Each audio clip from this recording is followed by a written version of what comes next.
Hello, my name is AnnickMagac. I am the author of Clear, How to Simplify Your Life and Live More Fearlessly. I'm also a coach and a speaker.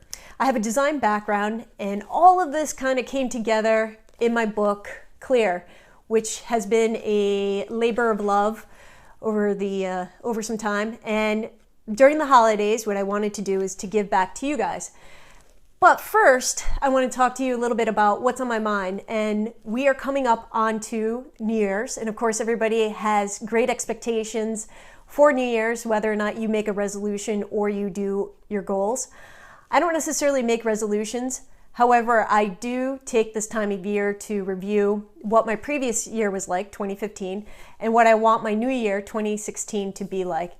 And when I set these goals, it kind of gives me a nice parameter as to what I want to achieve and much more focused on what I'm going to do. It also lets me know in 2015 what didn't work for me, what I thought I wanted to work for me, and what changed in my life. So this leads me to the topic of change, and I want to read a quote from the book about change, because this book is about clutter, both physical and mental, that comes into our lives. All of us deal with clutter on some level, whether that is your work desk and trying to get things done, whether that is the mental clutter of all this information from social media coming in, all these things that we need to do during the holidays, the physical clutter of the kitchen being a complete mess as you're baking cookies and doing all the things that need to get done for the holiday dinners.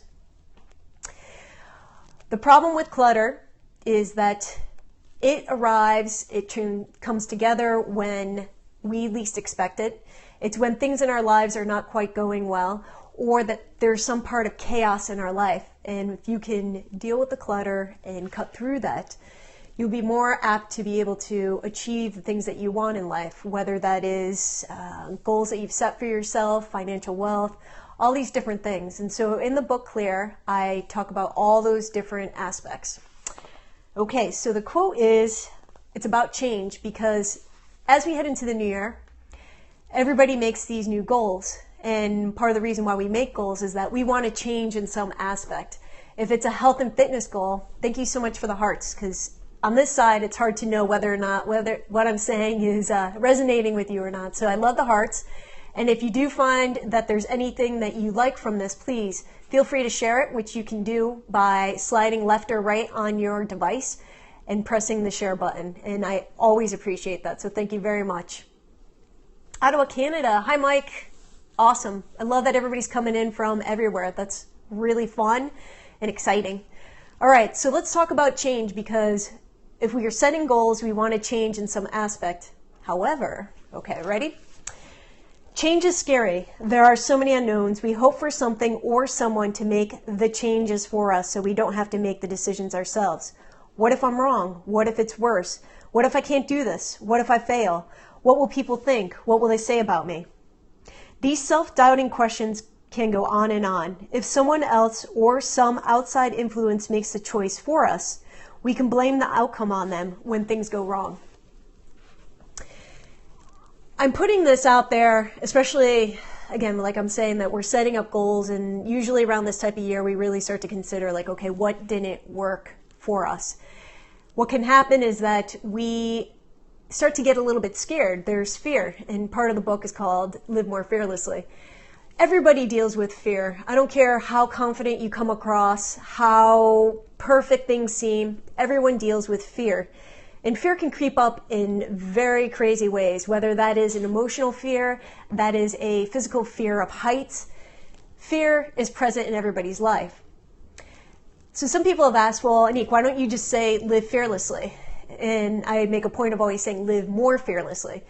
The reason why I say that is I don't think that any of us can completely get rid of fear in our lives. To be human is to have fear. It is what has protected us, what protects us. Thank you. Both emotionally and physically. Fear is something that we need to have. Otherwise, we would be jumping off roofs and doing all sorts of crazy stuff and saying all sorts of crazy things. And some people live that way. I think we all probably know someone like that. But the ramifications can be pretty bad on that.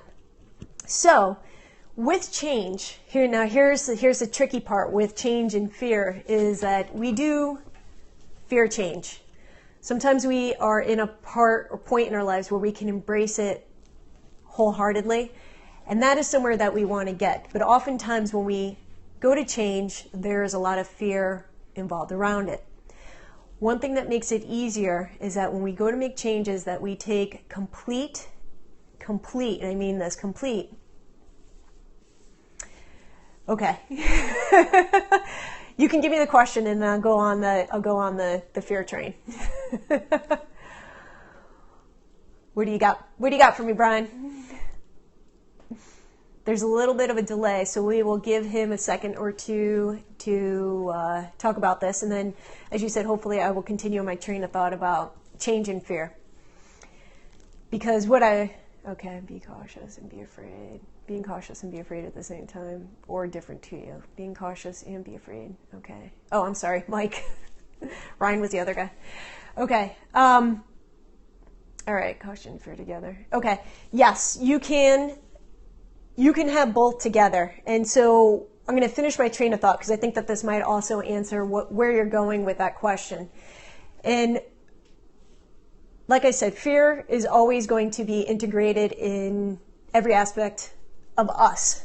Okay, it's just going to come out sometimes more or less. Now, change, and what I'm talking about here is that because it's scary and our knee-jerk reaction is to figure out a way so that it's not our choice.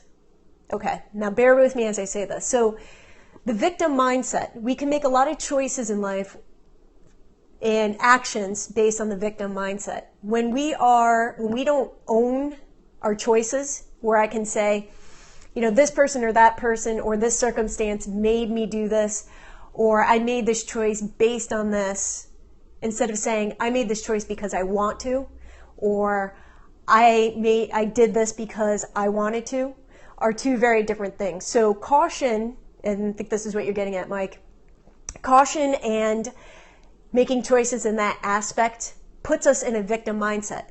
Now, the problem with the victim mindset is that we are not owning the choice. And so when we don't own the choice, we are putting it onto another person, circumstance, situation, and taking, okay, cool. So you get it. All right. Taking where our choices and giving that power over to somebody else. So that's a victim mindset because we are not owning whether or not it works out well or doesn't work out well. Now, our society loves victims. Victims, this is how we were raised, that to love, and again, thank you for the hearts. If you like anything that I'm saying, please, the way to show me is hearts, not that I'm asking for them, but I guess I am, because then it lets me know whether or not you're getting what I'm saying or that it's resonating with you. So the victim mindset, and the reason why society loves a victim, is that we want to help victims, but victims get sympathy, they get attention, they get all these different things that can support them in life. We don't often support people who are confident or that are striving for their goals, or there's the sympathy key is really big here on the victim mindset. Now, the problem with being in a victim mindset or setting yourself up to make a choice in the victim mindset is that you don't have power in it. And I think that what we all really want, and that what we go for in life, or what we really strive for when we're making goals and making any decision, is that we do want to feel empowered. However, our choices, our selection of words, and our actions don't necessarily support feeling or being empowered. In Clear, I talk about ways on how to change that around and how to start to clear the clutter in your life so that you can feel empowered and that you can start to move in a direction where you are making decisions and choices being empowered and not as a victim. And that includes owning your choices and taking steps to support those roles. So with that being said, and I don't want to take up all your time because I do in Clear go into a lot of other things, what I want to say to you and offer to you is that I'm offering the digital version, I'm offering the digital version of Clear, How to Simplify Your Life and Live More Fearlessly, for free until midnight tonight. Now, there's a couple ways that you can find that, and the first way is to go into my Periscope bio and check out the link, which will take you to Amazon, where you can download the book. The only unfortunate thing about the Periscope bio is that it's not a clickable link. I'm sure they'll probably change that in the future. However, right now that's not a clickable link. So the other way that you can get it is that if you go on to my Facebook page, which is my last name dot first name, so that's MAGAC.ANNICK, either at the banner or pinned at the top of my page, you will see a link to Get Offer. And again, that will take you to Amazon so that you can download the book for free until midnight tonight. And then the third way is that you could just go straight to Amazon and look underneath my name, AnnickMagac, which will pop up the book, and then you can get it through there. So I want to say thank you so much. If you have any questions for me, please let me know. You can email me directly at info@AnnickMagac.com. Thank you so much, Mike. I appreciate the support. And that's it. Really, thank you.